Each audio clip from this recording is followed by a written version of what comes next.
مزید Islamic videos کے لیے ہمارے چینل حقیقت اسلام کو سبسکرائب کریں۔ مولاي صل وسلم دائما أبدا على حبيبك خير الخلق كلهم۔ آقا نامدار نے 13 سال مکے میں 10 سال مدینے کے اندر جو زندگی گزاری، حضور کے اس پیغام کو جن لوگوں نے قبول کیا، حضور کے جو اولین مخاطبین تھے، اس قرآن مجید کے مصطفیٰ کے علاوہ جو مخاطبین تھے، حضرات محترم یہ کیسے لوگ تھے؟ افسوس کی بات تو یہ ہے کہ آج 14 صدیوں کے بعد 15ویں صدی میں ہم لوگ اپنی عقل اپنا مطالعہ، اپنی تاریخ اور ہسٹری کو بہانہ بنا کے جن عظیم ہستیوں کی جانچ کر رہے ہیں، ذرا آؤ پوچھے تو صحیح کہ وہ کون لوگ تھے۔ حضرات محترم آپ نے بڑے بڑے اساتذہ کے شاگرد دیکھے ہوں گے، بڑے بڑے شاگردوں کو اپنے اساتذہ کا ادب کرتے دیکھا ہوگا، بڑی اولاد کو اپنے والدین کا ادب کرتے دیکھا ہوگا۔ آپ نے کائنات کے اندر مریدین کو اپنے پیروں کا ادب اور احترام کرتے دیکھا ہوگا، لیکن حضرات محترم آپ ملک و ملک پھریے، ہر تہذیب میں جائیے، آپ کو بھری کائنات کے اندر اتنا کامل استاد نہیں ملے گا جس کے شاگرد اس ہستی سے اتنا پیار کرتے ہوں، اتنا پیار کرتے ہوں۔ آپ کو پوری کائنات کے اندر کوئی شاگرد ایسا نظر نہیں آئے گا جو اس طرح ٹوٹ کے اپنے آقا کو چاہتا ہو، جس طرح ان صحابہ کرام رضوان اللہ تعالی مجمعین نے ان مصطفیٰ کریم سے محبت کر کے دکھایا۔ حضرات محترم میرے محبوب کریم صلی اللہ علیہ وسلم کے امر کا اشارہ ہوتا تھا، یہ لوگ اپنی جانیں قربان کرنے کے لیے تیار ہو جاتے تھے۔ حضرات محترم ذرا اندازہ لگائیں، حضور نبی کریم صلی اللہ علیہ وسلم آپ جا رہے ہیں، رستے میں حضرت ابو مخزومہ سے ملاقات ہوئی، ان کی پیشانی پہ ہاتھ رکھا، آقا نے بڑی محبت سے میرے محبوب کریم نے ابو مخزومہ کی پیشانی پہ ہاتھ رکھا، ان کے بال بڑے خوبصورت تھے، ہاتھ رکھا پیشانی پہ۔ حضور نے تو ایک بار ہاتھ رکھ دیا چلے گئے، لیکن روایات میں آتا ہے ابو مخزومہ نے پھر ساری زندگی اپنی پیشانی کے بال نہیں کٹوائے۔ اس لیے انہوں نے کہا کہ اس جبین پر مصطفیٰ کریم کا دست مبارک پڑ گیا، اب وہ بال جو میرے نبی کے ہاتھوں کو جنہوں نے چھو لیا، اب ان بالوں کو میں اپنی جبین سے جدا نہیں کروں گا۔ یہ حضرت ابو مخزومہ تھے، اور اسی طرح ہر صحابی کا حساب کتاب تھا۔ حضرت ام سلمہ کے پاس کچھ بال تھے حضور کے، مدینے میں حضور کے وصال کے بعد کوئی بندہ بیمار ہوتا تو حضرت ام سلمہ کا دروازہ کھٹکھٹایا جاتا، ماں جی، ہاں جی کون ہے؟ عرض کی جاتی جناب آپ کے پاس مصطفیٰ کریم کے کچھ بال ہیں، ہمیں چاہیے۔ وہ بال لے جاتے، گھر میں لے جاتے، کسی برتن میں رکھتے، پانی ڈالتے، وہ پانی مریضوں کو پلاتے۔ اللہ تعالیٰ اپنے محبوب کے بالوں کا صدقہ بیماروں کو شفا عطا فرماتا۔ حضرت امیر معاویہ نے وصیت کی، کچھ بال تھے آپ کے پاس مصطفیٰ کریم کے، کچھ ناخن تھے حضور کے، فرمایا میں جب مر جاؤں نا تو میری آنکھوں پر، میرے ہونٹوں پر، میرے کانوں میں ان بالوں اور ان ناخنوں کو رکھ دینا۔ ساری زندگی نماز قضا کوئی نہیں ہوئی، تہجد گزار بھی تھے، روزے دار بھی تھے، لیکن محبوب کریم کے بالوں اور ناخنوں سے قبر کے اندر توسل لے کر بخشش کا ذریعہ بنا رہے تھے۔ حضرات محترم و صحابہ کرام رضوان اللہ تعالی علیہ مجمعین جنہوں نے ادب کر کے دکھا دیا. میں تو یہی عرض کرنا چاہتا ہوں کہ حضرات محترم محبوب کریم صلی اللہ تعالی علیہ وسلم نے جو پیغام حق پہنچایا, اس پیغام حق کے جو اولین مخاطبین ہیں وہ صحابہ کرام رضوان اللہ تعالی علیہ مجمعین ہیں. آج اگر کسی مسئلے میں علماء کا جھگڑا ہو جاتا ہے, ایک کہتا ہے کہ یہ مسئلہ یوں ہے, دوسرا کہتا ہے کہ یہ مسئلہ یوں ہے, جب کسی صحابی کا کوئی ضعیف قول بھی اس مسئلے میں پتہ چلتا ہے تو تمام علماء اس لیے متفق ہو جاتے ہیں کہ یہ میرے محبوب کے صحابی نے فرمایا تھا. آج کے عالم دین کی رائے پر صحابہ کا ایک ضعیف قول بھی قابل ترجیح ہو جاتا ہے. تو پھر اندازہ لگائے نا کہ محبوب نے جو معاشرہ تیار کیا, اس معاشرے میں کوئی ایک فرد بھی باقی نہ رہا. سارے کا سارا معاشرہ جنہوں نے ابو بکر صدیق کی خلافت کو تسلیم کیا, سبحان اللہ, اور دلائل سائر پہ کر لو, سارے دلائل ایک طرف, صرف یہ دیکھ لو کہ پیغمبر کی اس پاکیزہ جماعت کا جس ہستی پہ اجماع ہو گیا, جس ہستی کو اہل خلیفہ اس جماعت نے قبول کر لیا, وہ آج کے مسلمانوں کے لیے بھی وہ فیصلہ قابل قبول ہے. حضرات محترم میں تو بڑا حیران ہوتا ہوں کہ 15ویں صدی کے اندر پیدا ہونے والا بندہ آج کے ان سکولوں اور یونیورسٹیوں اور کالجوں کی تعلیم حاصل کرنے والا بندہ پھر جناب پڑتال کرتا ہے اور ہستیوں کے جن ہستیوں نے دین لیا تو مصطفیٰ کریم سے, قرآن پڑھا تو پیغمبر اکرم سے, اللہ نے جس محبوب کی ڈیوٹی لگائی محبوب وَيُزَكِّيهِمْ وَيُعَلِّمُهُمُ الْكِتَابَ وَالْحِكْمَةَ. اے محبوب ان کو قرآن بھی سکھاؤ اور قرآن کے ذریعے ان کے دلوں کو پاک اور صاف بنا دو. میں تو کہتا ہوں کہ محبوب کریم اپنے مشن میں کامیاب ہوئے. کیوں؟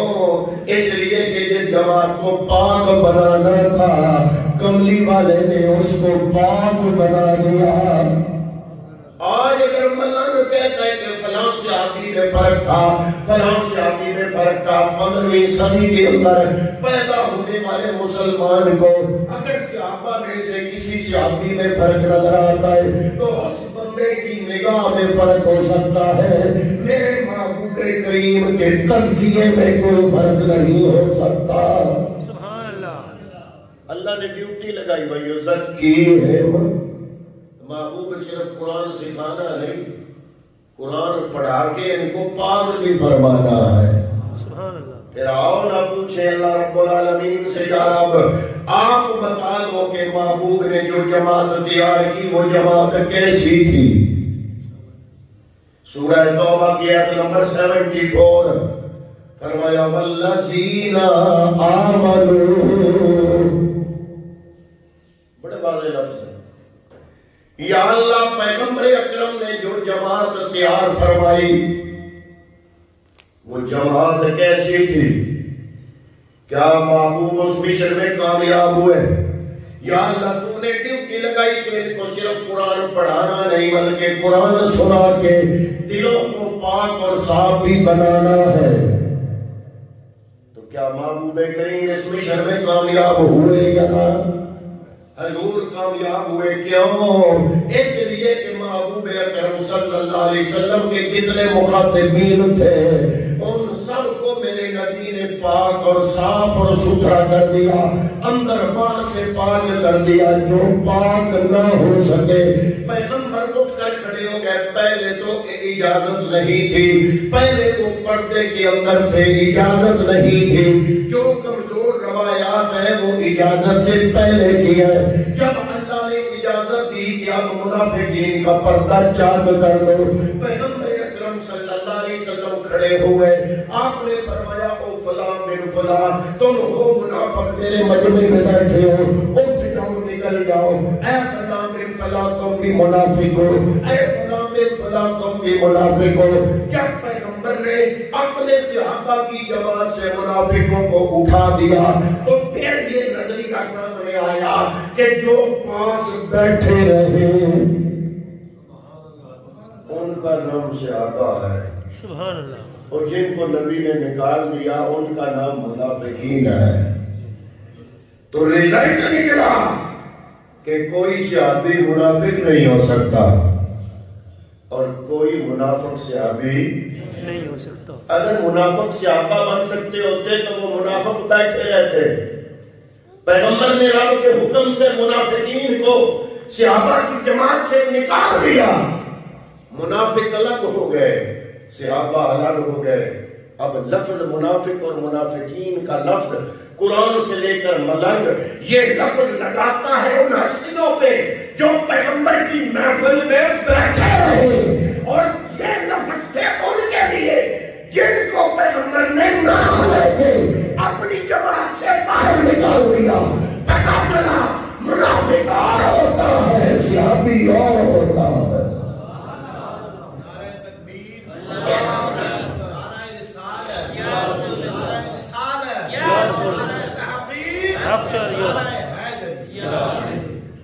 ان کے دلوں میں مصطفیٰ کا اتنا پیار تھا۔ حضرت عمر فاروق کے دور کی بات ہے کہ ایک بندے کا نام محمد تھا، اس کے دشمن نے اس کو گالی دی، عمر فاروق نے سن لیا، اس کو بلایا، فرمایا تیرا نام محمد ہے، تجھے تیرے دشمن نے گالی دی، میں یہ برداشت نہیں کر سکتا کہ لفظ محمد بول کر کوئی گالی دے، اپنا نام بدلو۔ عمر فاروق نے اس کا نام بدل کے عبد الرحمن رکھ دیا۔ فرمایا آن بندر آپ نے پھر ان سب کی طرف پیغام بھیجا، اور بنو طلحہ پورا ایک خاندان تھا، ان کو فرمایا تم دیہاتوں میں رہتے ہو، ایک دوسرے کے ساتھ لڑائیاں جھگڑے اور گالم گلوچ کرتے ہو، یہ امیر المومنین کی طرف سے حکم ہے کہ جن جن کا نام محمد ہے نام بدل دو، یا نام عبداللہ رکھو یا نام عبد الرحمن رکھو۔ حالانکہ عبد الرحمن کہاں ہے؟ اللہ کا بندہ۔ عمر فاروق کو پتا تھا اللہ کے بندے تو سارے ہیں، کنزیر بھی اللہ کی مخلوق ہے، لیکن لفظ مصطفیٰ کا نام کسی ایسے بندے کی ذات کے ساتھ آ جائے جس کو کوئی گالی دے، آپ نے حکم دیا 7 بندوں کے نام چینج کیے، پھر ان کا سردار آ گیا، اس نے کہا حضور میرا نام بھی ہے تو محمد، پر میرا نام حضور نے خود رکھا ہے۔ سبحان اللہ۔ فرمایا اب اس میں پھر میرا کوئی اختیار نہیں، اگر تیرا نام میرے مصطفیٰ نے رکھا ہے نا، پھر میری ہمت نہیں کہ میں تیرا نام بدل سکوں۔ کیوں؟ اس لیے کہ تیرا نام خود رسول اللہ نے محمد رکھ دیا ہے۔ حضرت محترم حضرت ابو منصورہ کا بتایا نا کہ پیشانی پر مصطفیٰ نے ایک دفعہ ہاتھ رکھا، ساری زندگی اس انہوں نے پیشانی کے بال نہیں کٹوائے کہ ان پہ مصطفیٰ نے ہاتھ رکھ دیا، اب یہ نہیں کٹانے۔ یا اللہ یہ جماعت کیسی کی؟ اگر آپ سے پوچھو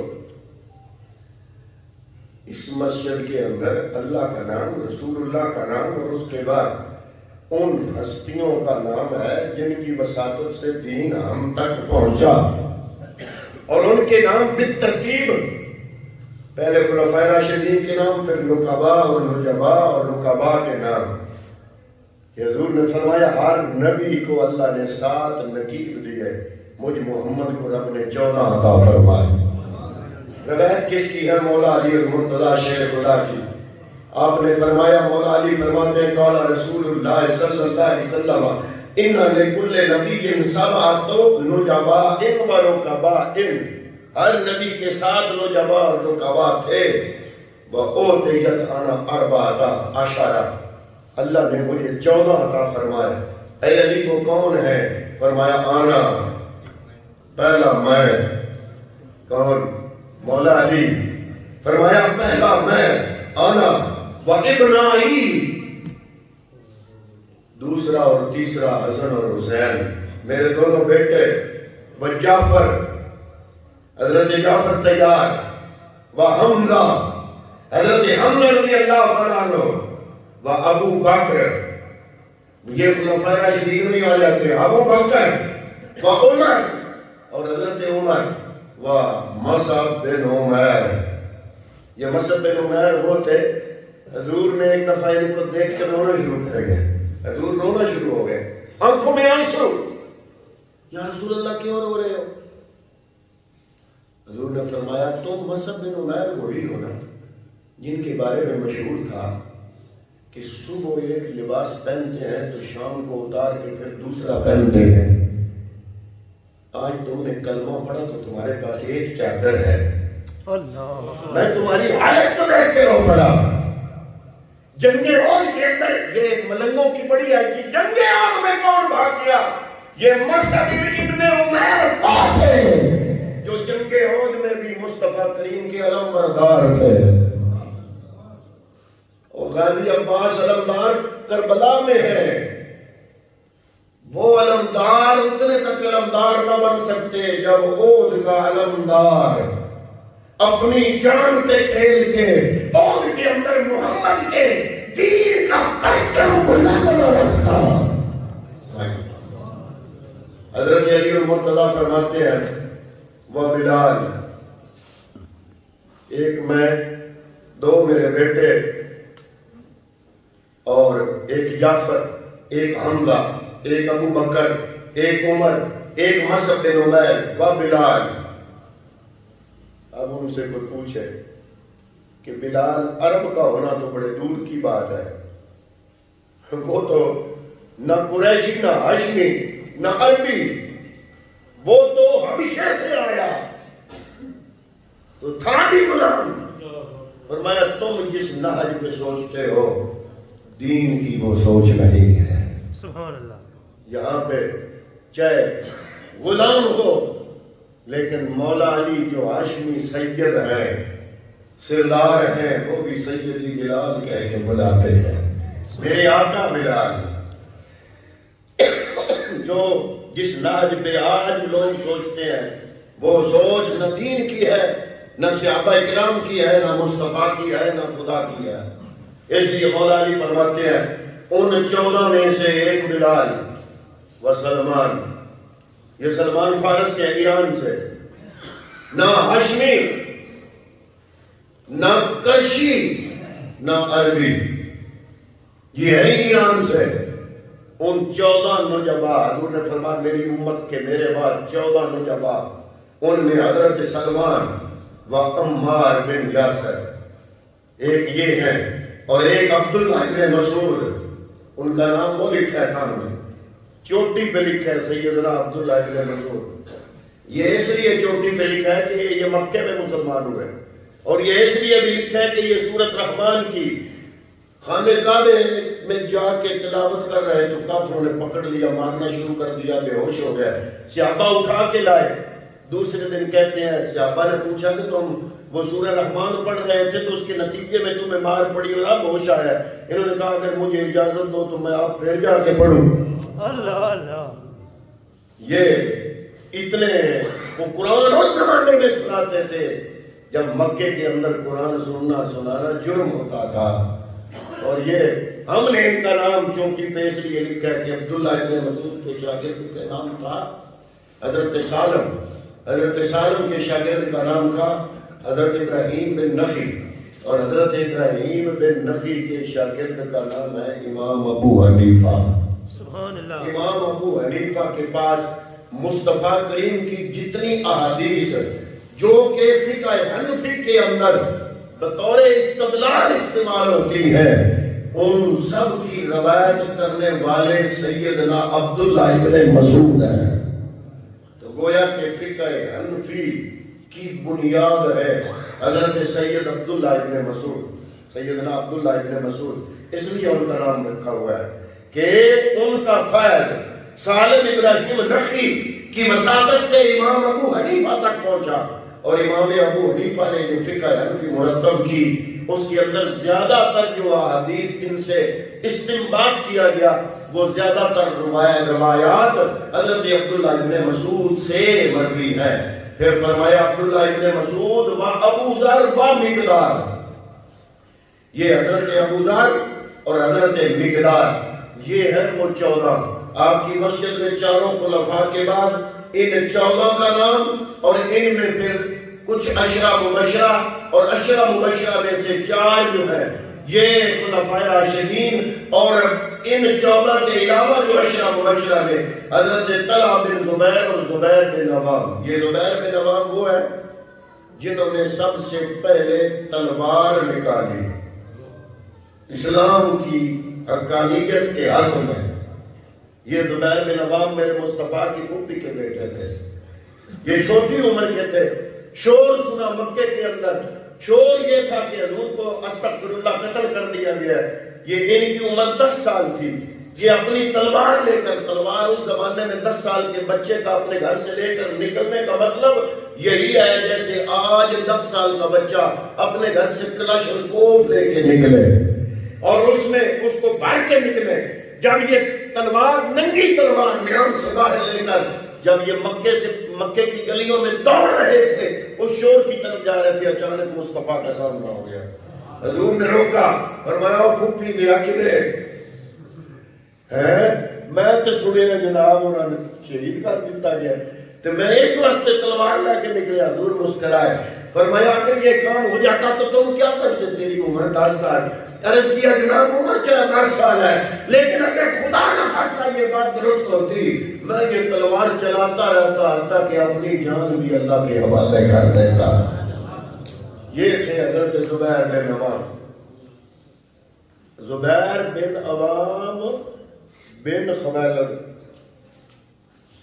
حضرت خدیجہ بنت خویلد. یہ زبیر بن عوام بن خویلد اور یہ مصطفیٰ کریم صلی اللہ تعالیٰ علیہ وسلم کے جانثار تھے. اور جب یہ لشکر سارا مسلمان ہجرت کر کے مدینے پہنچے نا تو مدینے کے اندر 2 سال گزر گئے, کسی مسلمان کے گھر اولاد نہ ہوئی. عیسائیوں نے مشہور کر دیا ہم نے مسلمانوں کی نسلوں کو باندھ دیا ہے, جنگ کر دیا. اللہ نے حضرت زبیر بن عوام کے گھر بیٹا دیا. یہ پہلا پتر تھا جو مسلمانوں کے گھر مدینے میں ہوا. یہ پہلا بچہ تھا, پہلا بچہ. اور یہ پہلا بچہ تھا کون؟ یہ ابو بکر صدیق کا نواسا تھا. نام تھا عبداللہ, باپ کا نام تھا زبیر. حضور نے فرمایا جا کے لایا. 2 سال کے بعد کسی مسلمان کے گھر میں مدینے میں بچہ ہوا. حضور نے بلایا, فرمایا بچے کو لاؤ. بچہ لایا گیا. حضور نے اپنا لعاب دہن عبداللہ بن زبیر کی زبان میں رکھا اور حضور نے نام رکھا عبداللہ. اور نانا ہے اس بچے کا کون؟ ابو بکر صدیق رضی اللہ تعالیٰ عنہ. یہ زبیر بن عوام وہ ہیں جن کو رب نے اس وقت بیٹا دیا جن کا نام تھا عبداللہ ابن زبیر رضی اللہ تعالیٰ عنہ. آؤ نا پھر میں یہ کہہ رہا تھا کہ آج ملنگ 15ویں صدی میں پیدا ہو کے اس جماعت کی جانچ کرنے کی کوشش کرتا ہے کہ کتنا اسلام میں سچے تھے, کتنے منافق تھے.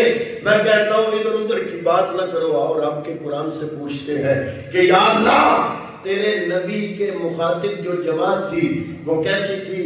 آؤ, بڑا سادہ سا جملہ ہے, سادہ سا ترجمہ ہے قرآن کا. سورہ توبہ آیت نمبر 74 ہے. فرمایا والذین آمنوا, وہ لوگ جو ایمان لے آئے, وہاجروا, جس نے ہجرت کی. اب ان لفظوں کی گہرائی تک جانا آپ کا کام ہے. میں کوئی ان پڑھ مجمع میں تقریر نہیں کر رہا. میں یہ جو گونگل باہر ہے نا, اس کا جو مغل ہے نا, مغل میں وہاں بولتا ہوں. یہ مجھے ناز ہوتا ہے کہ میرے جملے ضائع نہیں جاتے.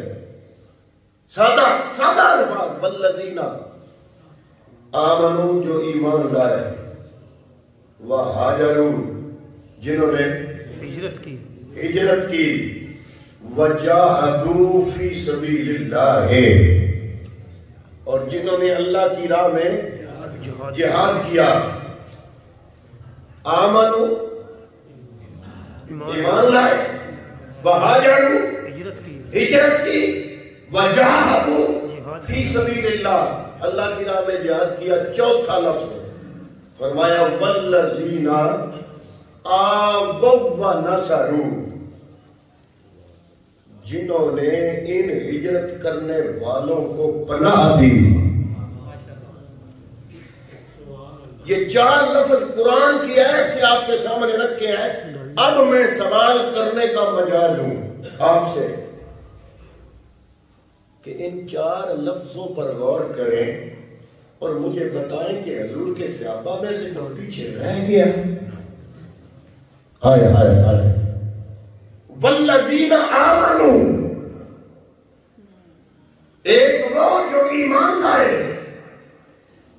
وہاجروا، ہجرت کی، وجاہدوا فی سبیل اللہ، اللہ کی راہ میں جہاد کیا۔ 3 والذین آووا ونصروا، اور جنہوں نے ان کو پناہ دی، یعنی سارے مہاجر اور سارے انصار۔ اب مجھے بتاؤ کہ سارے مہاجر اور سارے انصار میں سے کون سا صحابی ہے جو باہر ہے؟